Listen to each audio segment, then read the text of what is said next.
வணக்கம். இன்றைய செய்திகளின் தொகுப்பு. ஜம்மு காஷ்மீரின் பூஞ்ச் அருகே பாகிஸ்தான் துப்பாக்கிச்சூடு நடத்தியுள்ளதாக பிடிஐ தகவல். எல்லை கட்டுப்பாட்டு பகுதியில் பாகிஸ்தான் துப்பாக்கிச்சூடு நடத்தியுள்ளது. போர் ஒப்பந்தத்தை மீறி பாகிஸ்தான் துப்பாக்கிச்சூடு நடத்தியுள்ளது.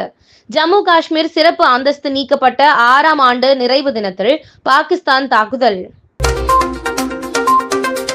கோவை மாநகராட்சி கிழக்கு மண்டலம் 54வது வார்டுக்கு உட்பட்ட கேஜி கார்டன் பகுதியில் தார் சாலை அமைப்பதற்கான நிகழ்வில் மாமன்ற உறுப்பினர் எஸ். பாக்யம் தனபால், மாவட்ட செயலாளர் RS தனபால், கான்ட்ராக்டர் மற்றும் பொதுமக்கள் கலந்து கொண்டு தொடங்கி வைத்தனர். எதிர்க்கட்சிகளின் தொடர் அமளியால் நாடாளுமன்ற மக்களவை நாள் முழுவதும் ஒத்திவைப்பு.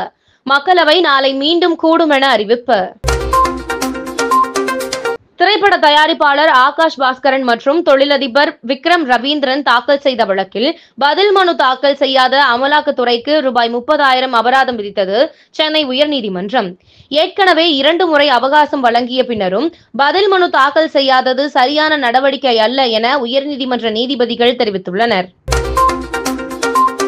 ஆஸ்திரேலியாவின் சுற்றுலாவை உலகளவில் பிரபலப்படுத்தும் விதமாக ₹1140 கோடி மதிப்பில் தொடங்கப்பட்டுள்ள கம்மன் சே ஜீடே பிரச்சாரத்திற்கு இந்திய தூதராக நியமிக்கப்பட்டுள்ளார் சச்சின் டெண்டுல்கரின் மகள் சாரா டெண்டுல்கர்.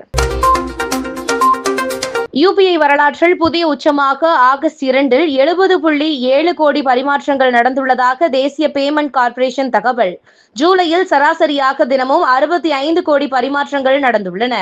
அடுத்த ஆண்டு தினசரி 100 கோடி பரிமாற்றங்கள் என்ற நிலை உருவாகும் என NPCI கணிப்பு. கூட்டுறவு வங்கிகள் சங்கங்களில் காலியாக உள்ள 2000 உதவியாளர் பணியிடங்களை நிரப்ப தமிழ்நாடு அரசு அறிவிப்பு வெளியிட்டுள்ளது. இன்று முதல் ஆகஸ்ட் 29ஆம் தேதி வரை இணையதளம் மூலம் விண்ணப்பங்களை சமர்ப்பிக்கலாம். எழுத்து தேர்வு மற்றும் நேர்முக தேர்வு மூலம் பணியாளர்கள் தேர்வு செய்யப்படுவார்கள்.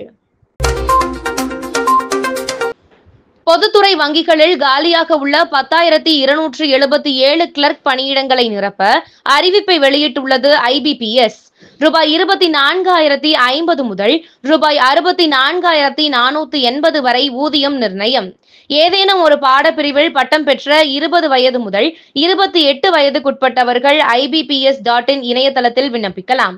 கடைசி நாள் ஆகஸ்ட் 21. முதன்மை தேர்வு, மெயின் தேர்வு அடிப்படையில் தேர்வு செய்யப்படுவர்.